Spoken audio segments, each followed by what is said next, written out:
Hello and welcome to the Nexus. Today we're looking at the extraordinary life of OJ Simpson, who died last week, aged 76. He went from being an all-American sports star to a double murder suspect when his ex-wife and her young friend were stabbed to death in 1994.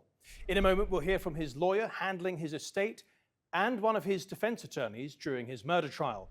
But first, a quick reminder of the trial of the century.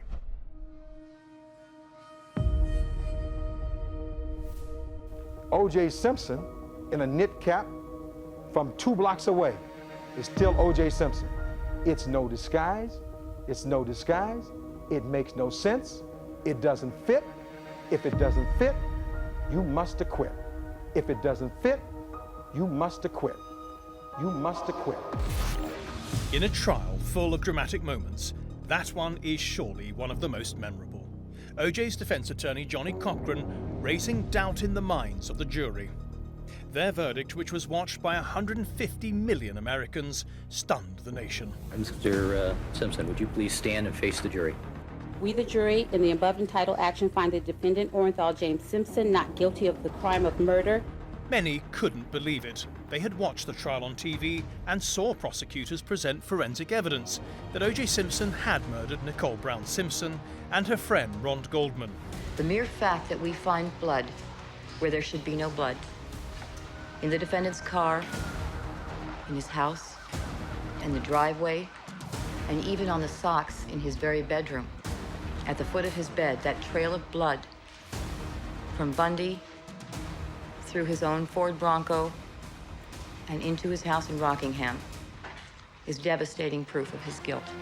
Prosecutors had also played a harrowing recording of OJ's ex-wife calling the police a couple of years prior.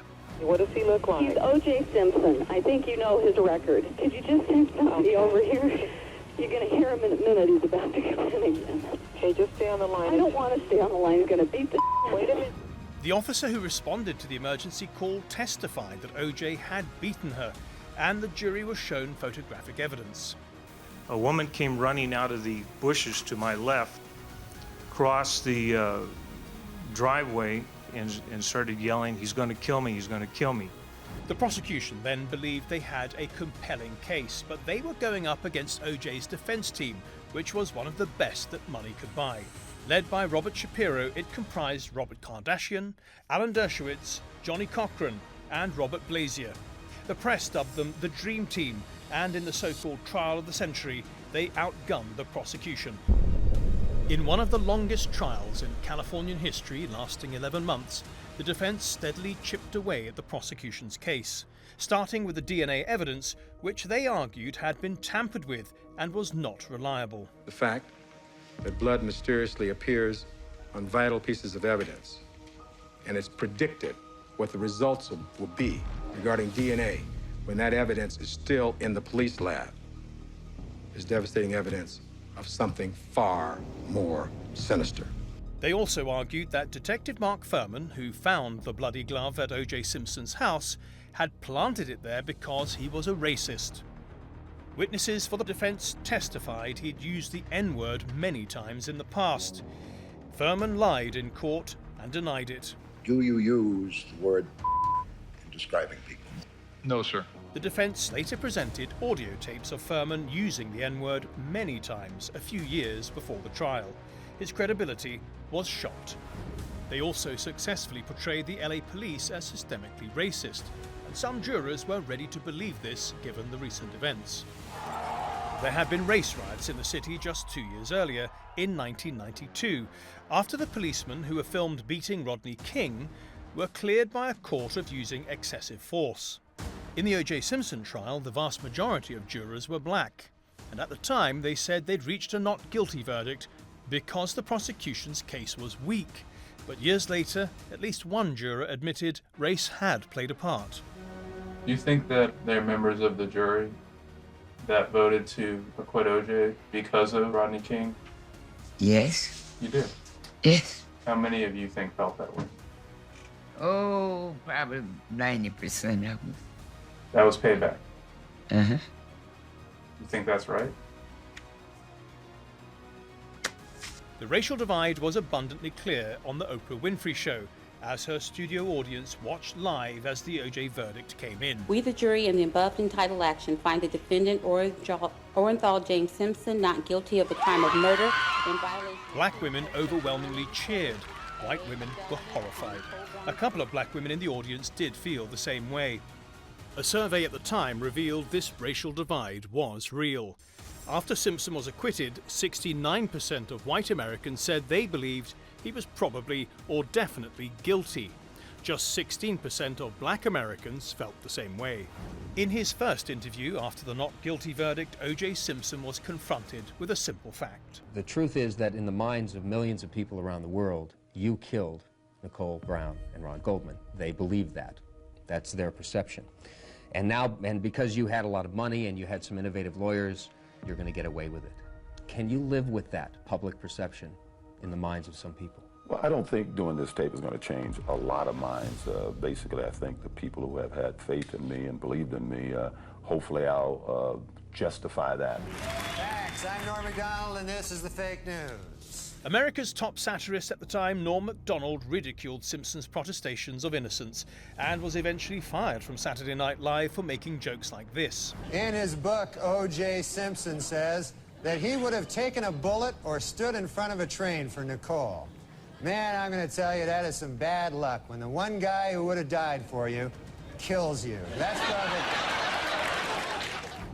A year after the murder trial, OJ Simpson was on trial again in a civil case brought by Nicole and Ron's families.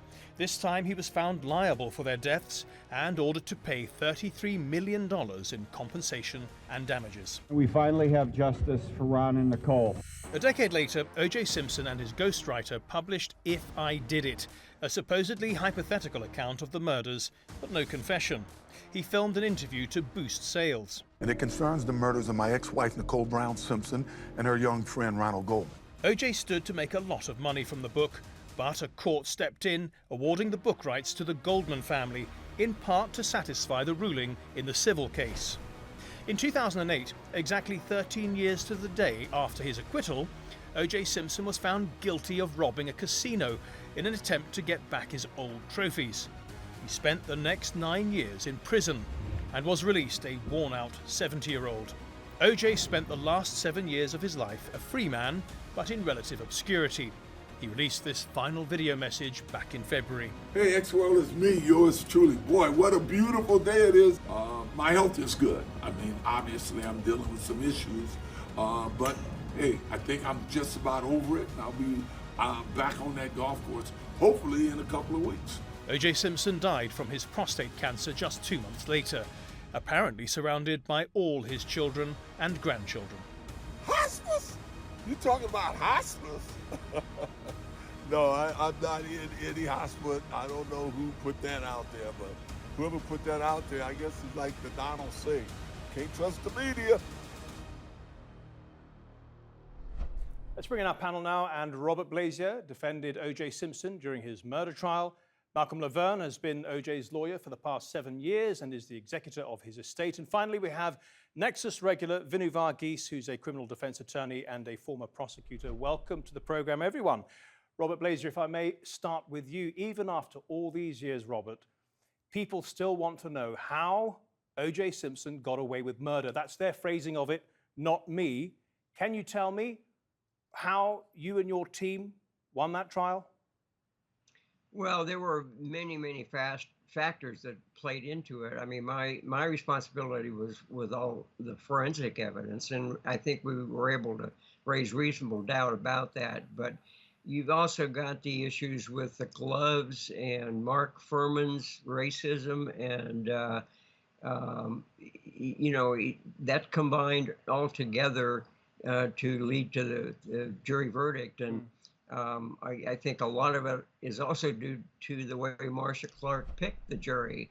The case was held in Los Angeles rather than Santa Monica, where the actual crimes were committed. And we wound up with a very positive jury for our side. I mean, all of these factors mixed together resulted in a very quick verdict, an unusually quick verdict. in the case. If the prosecutor had been more competent, at the top of their game, as your defense team was, is it likely that OJ Simpson would have been found guilty and spent the rest of his life in prison? I think that was a strong likelihood, quite frankly. If the case had been tried in Santa Monica, I think he would have been found guilty. There was just a lot of forensic evidence, and we did our best to try to cast doubt on a lot of that, and we were able to do that in Los Angeles. But had it been Santa Monica, I don't think we would have been able to do it. And it was the prosecution's choice to not try him in Santa Monica, which is a much more white area, which would have meant that the jury would have been much whiter and he would have gone down.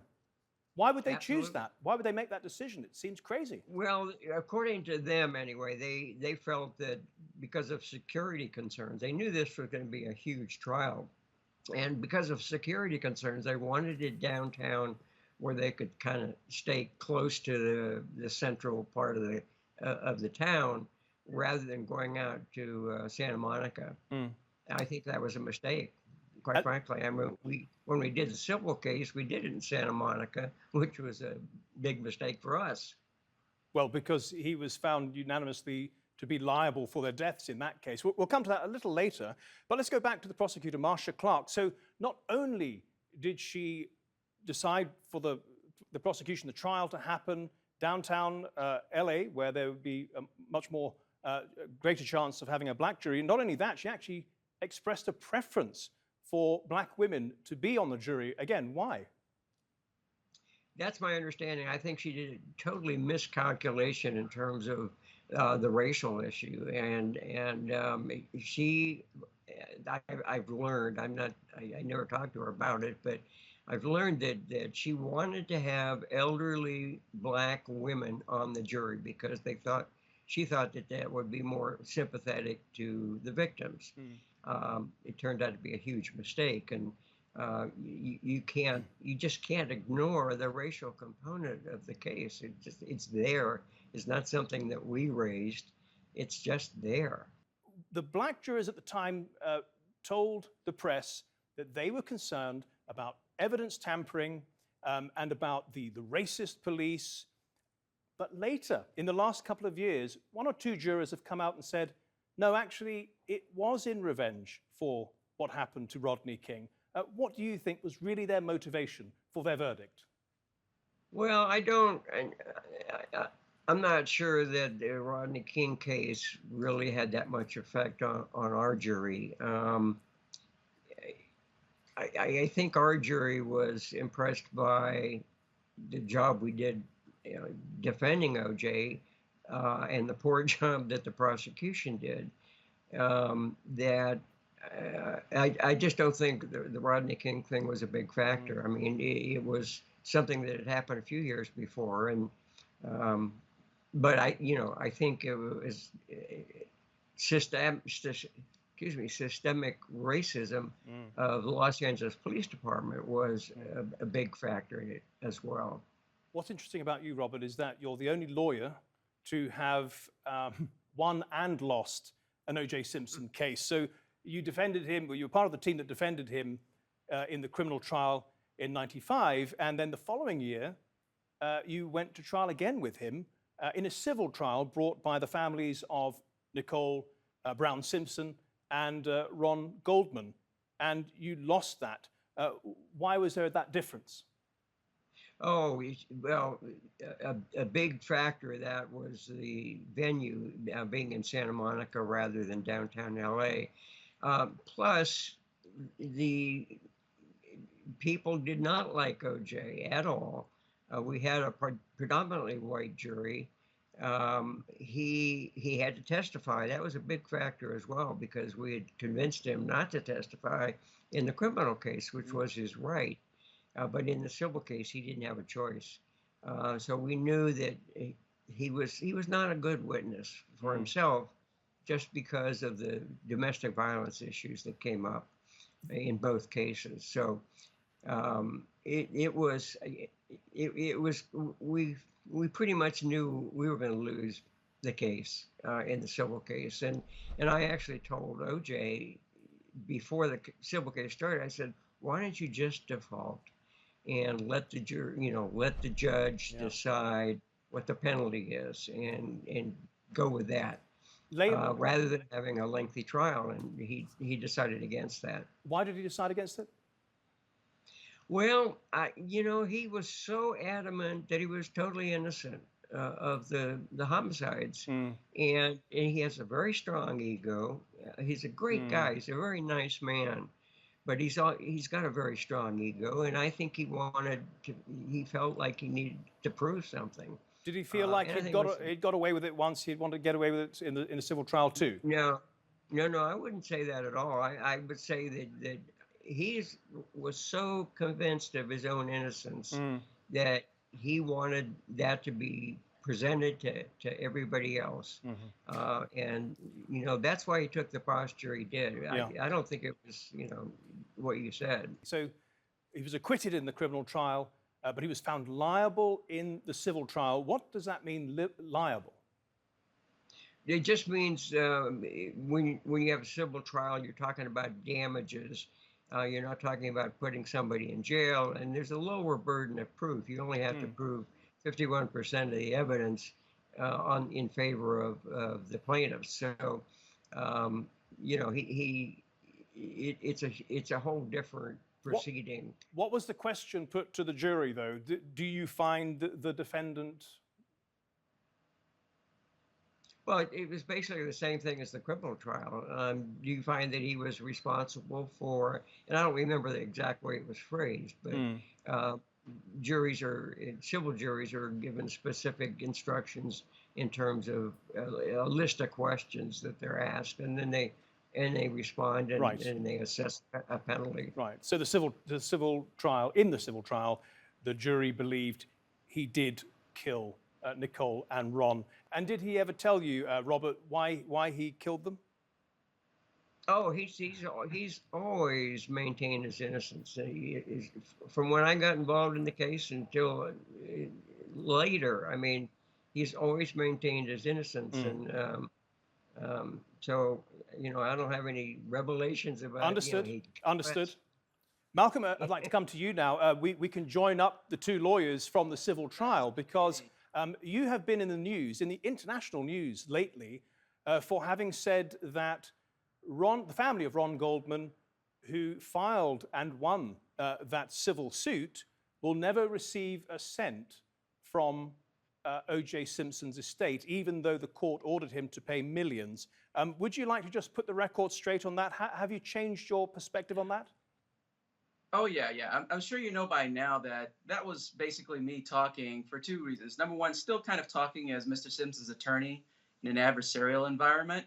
But the attorney hat has come off now, and the executor hat has come on. So that's one reason for the backtracking. The second reason is, after analyzing Fred Goldman's statements directly, Fred Goldman didn't make any offensive statements after Mr. Simpson passed away. The statements I was responding to were one of his debt collection attorney in California. But I was fascinated with your conversation with Mr. Glazer, because that is the only time I've ever asked OJ a pointed question about the 1990s is, why didn't he default? I literally asked him that question. That's the only question I ever got asked him about the LA thing. And did he tell you the same thing, did he, that he was convinced of his innocence? Basically along those lines, and also he wanted to start doing asset protection too. He wanted to give himself enough time to do asset protection as well. So I am fascinated that that was, because why give them the satisfaction of finding you liable? Just default, and you can still just kind of say, hey, you know what? I defaulted, and do what you see people in the news in the United States doing now. Like, hey, it's still not my fault. It's just a corrupt system. As the executor of his estate, people will no doubt be queuing up to ask you, how much did he leave behind? That is my job, and I am pursuing it at a lightning pace by executor standards. Mr. Simpson just died last Wednesday, and here we are on Wednesday. I've done a couple of sweeps of his home. I've gotten some information on bank accounts, IRS debt, Social Security, all that stuff will come in, but his estate is worth what any person's estate is worth, essentially, you know, and then household furnishings, TVs, golf clubs, that kind of stuff. So I've got to just tabulate that up, and that's my job. It just began, but it's going to be done at a much faster pace than most people do it. No doubt you are in touch with his family, and it must be a sad time for them. When they released a statement, they said that, you know, our father had, you know, died with his children and grandchildren around him. A lot of people would be curious to know if his children with Nicole were there when he died, or with him when he was dying at the end there. Yeah, everyone's curious about the two youngest. You know, the two oldest two. He has 4 surviving children, and yes, from the time that Mr. Simpson started transitioning on April the 5th, this 2 Fridays ago, to the time he passed, he was in contact, and all of his family members, grandchildren, friends, me, everyone was there, by his side. And what I say by his side, just during that last time, at the actual moment he passed away, that's a technical issue, but family members were still there in the house present. Are we to understand from that their shared children, OJ and Nicole, their shared children, do not believe their father killed their mother? Never had that conversation with them about that. And I will say this, they are private figures in the United States. That's a term. They're private. They've always remained private. They've never publicly spoken about this. And so I'd rather anything that I've done with them at this point just kind of remain private, but I can just give you that much, that they've never spoken on this issue. Back in February, he posted a couple of videos in which he said, you know, I'm looking forward to getting back out on the golf course and so on. Did he genuinely believe he was going to live on, or was he just putting a brave face on it? Oh, no, he definitely believed that. I was in communication with him consistently at that time. He got cancer several years ago, and thought he had beaten it. And he was very upbeat about it. And then cancers go. Sometimes they return. But he was getting the best treatments, experimental, trial. And so at that moment in time, he was not on hospice. He was actually feeling quite well. But he was in and out of the hospital. And when you're his age, closing in on 80, the treatments for cancer give you other issues, and then you have other issues. So it's a complicated affair, but he was not on hospice at that time, and I and everyone around him believed that he was going to make a comeback. Right. Vinoo Varghese, this case 30 years ago, you were just getting into law then, or just thinking about getting into law. How big is it in the canon of legal cases? I mean, it's considered one of the trials of the century. I was immediately post-college working for a couple of years before law school. I worked in social services up in East Harlem, and the trial was on every day. And for me, it's a thrill to be on a panel with Mr. Blasier, Robert Blasier, one of Mr. Simpson's, OJ Simpson's dream team. And, you know, it was something that I'll never forget. Everyone, you know, in my generation was shaped by the OJ trial, especially those of us that went to law school. And it was fascinating as I'm not black, I'm not white, I'm brown. And in this country, you know, to this day, it's still black and white in terms of speaking about race. But as a non-black, white person, seeing the reactions, I mean, there are these clips of when the verdict was announced in Times Square, and you had a white man sitting next to a black woman, and the difference in reaction of that, you know, sticks on forever in my memory. And it was definitely talked about in law school. And I think Mr. Blasier, Robert Blasier, is being a bit humble. I mean, he said something that I thought was important, which is that they introduced reasonable doubt. And so looking at it and analyzing the case, in my view, there was reasonable doubt. And there is often reasonable doubt in criminal cases. What they did was extraordinary. They were able to get an acquittal. So while other factors played, you know, an important part, the racial makeup of the jury, in my view, there was absolute reasonable doubt introduced by these lawyers, his team, Mr. Dershowitz, and others. And I think that stuff, I mean, if the glove don't quit, you must acquit, has become part of American, lore. So I think there's a lot of things. Unfortunately, it sparked a backlash. And I think that what happened is that criminal defendants have not gotten a fair shake because there's a lot of this OJ hangover of the fact that, most people believe that a guilty man went free. And, American jurisprudence is based on the idea that better that 10 guilty men go free than one innocent man go to jail. Most Americans don't believe that. They don't want to see any guilty man go to jail. And I think any guilty man go free. They'd rather 10 innocent people go to jail than one guilty man go free. And I think that's the unfortunate hangover of the OJ Simpson case. Yeah. Robert, just a final question for you then. Yes, justice was done in the sense that the racist, cops, the alleged tampering with evidence and so on, destroyed the case. And so justice was served, technically, but morally, Robert? Oh, I think so. I think there was reasonable doubt. There was no question about that. Yeah. So, no, I think justice was done. I think it was a good result, not just as one of his defense attorneys, but as a public citizen. Well, Robert, most people wouldn't agree with you, but then most people weren't in the dream team. Robert Blasier, Malcolm LaVergne, and Vinoo Varghese, thank you all very much for your contributions today. Much appreciated. And thank you at home and on your phones for watching. If you want to see this episode or any of our previous episodes, do go to our channel on YouTube. Just type in Nexus TRT World. Till next week then, goodbye.